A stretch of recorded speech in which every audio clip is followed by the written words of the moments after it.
first efforts at networking among former members of the Legionaries of Christ. Reading from Paul Lennon, Cap of Apple's Lennon autobiography. Hey, there's a lovely photograph of me at that time. And how Father Peter Cronin was the first one, at least in the English language, to create a network, a communications system among former members of the Legionaries of Christ. This was very, very important because at that particular time, 1992, there was nothing there to help or to support former members. In the cultic studies language, we were either walkaways or throwaways. In either case, we were left, once we left the Legion, we were, after being cooped up there for 5, 10, 15 years, we were left to fend for ourselves in the world, whatever that was, get a job, find a place to live, roof over your head, get a new life, whatever, etc. And so Peter had this great idea that we should was kind of be able to communicate among ourselves and see if there were some friendships or some support, etc. Let Peter talk.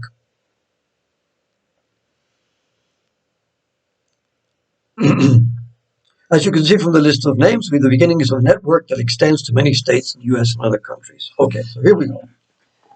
So I think all of us will agree that in the realm of social phenomena, leaving the Legion of Christ is a unique experience. Is there anything quite like it? Rhetorical question. No, nothing quite like it. It is unique for several reasons. And what I want to say to those who may be listening or watching now, maybe these considerations from Peter back 38 years ago might be helpful to some members who are leaving today, or who have even left a long time ago, and they're out there floating in never land, never having examined their experience in the Legion, trying to get on with their lives, maybe jumping through stages of recovery, and maybe this can help them. Firstly, the lifestyle we shared prior to leaving. We're unique, the lifestyle. We progressed through a series of stages. Postulancy, entering, novitiate, spirituality, juniorate, studies, philosophy, apostolic practices, which is kind of magisterium. You leave the formation house, properly speaking, and you go into another house where people are engaged in what would be called the active ministry of the legionaries. Then maybe back to Rome for theology studies, and later on to the priesthood. But people have left in different stages of this training journey, which the Legion will call formation, because everything is from the Spanish kind of la formación. And probably now they say that the formation, but it's really the training system. Peter's talking about himself, I was similar to him.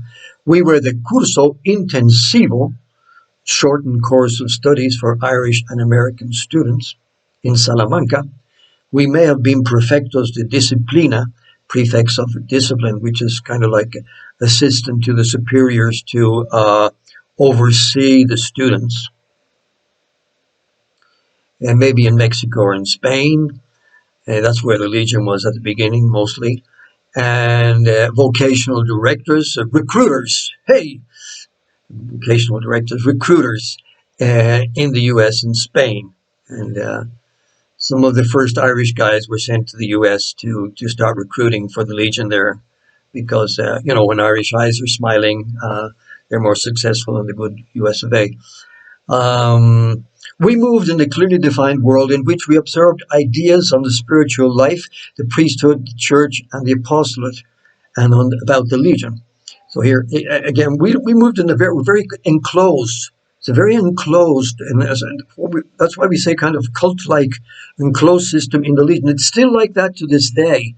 The Legionary, you'll find the Legionaries always smiling, smiling and beguiling. Irish eyes are smiling, but there's a tremendous discipline between the facade And everything is controlled mostly to the last detail, because that's the way Father Maciel was. He was a control freak. And if you want to be a superior in the Legion, you better be a control freak. Just like Father Connor, John Connor now, just after meeting with the Pope a few days ago and smiling and beguiling, in his interview with His Holiness, everything is fine, Holy Father. We're expanding as we speak.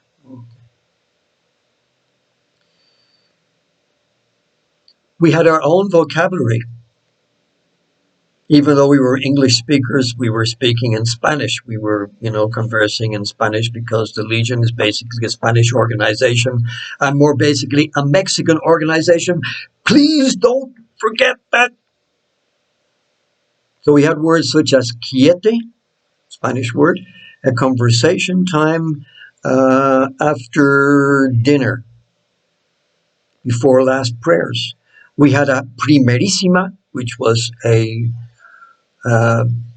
number one feast day, A1 feast day. We had Cesare, an Italian name. That was the name of our cook in Rome, and he was part of our community because he was one of the few human beings we could talk to occasionally. There was Cotija. It's Father Maciel's hometown in the state of Michoacan, Mexico. There was the Cumbres, the first Legion's first school in Mexico City, which was kind of replacing the Instituto Patria of the Jesuits when they became too liberal for Father Maciel's liking. There was Kranz, Peter. Okay, this was one of Father Dueñas's favorite German Shepherd's dog in Rome. Father Dueñas was the rector of the Roman college, Collegio Massimo Via Aurelia, 677 in Rome, where most of us studied from this generation, still do. And Father Dueñas was our rector. What else? Our superior, our confessor, and our spiritual director. Bless his soul. Maybe still around. Well, one of his favorite things was growing things in the garden and walking around with the German shepherds. I think the target of his affection were the German shepherd's dog. Kevin, Peter here. Modestia de la vista, modesty of the eyes. When you were on your way to the university, you had to keep your eyes shielded from those provocative billboards in Rome, with barefaced children and sometimes ladies. Barefaced? Sorry. Bare-bottomed children and ladies. Nuestro Padre, another Spanish term, is our Father, which we applied to Father Maciel, our spiritual father. And bless his soul. Tercer grado means a third, and they translate this into English as third degree, which is horrible, third degree murder, but it should be like third grade, third level of commitment in the Regnum Christi lay movement, which Father Maciel had created to mimic the Opus Dei. There was also Monticchio, that's an Italian word for the little village in the province of Naples where we spent our special summer vacations. We knew about La Sección Femenina, another Spanish word meaning the female section of the Regnum Christi, with whom male members like us had no contact. And so many other codes became part of our everyday vocabulary and even ingrained in our subconscious, says Kevin. It says Peter, excuse me for now. And that's enough for now. And so that's the first point Peter made in the first edition of Network. And he says, all of us agree But in the realm of social phenomena, leaving the Legion of Christ is a unique experience. Is there anything quite like it? No. Firstly, the lifestyle we shared prior to leaving. This is just part of the lifestyle. And also, I have written about that in my book, and also Jack Kyo has written about that in his book, okay, about his life in the Legion of Christ. Must go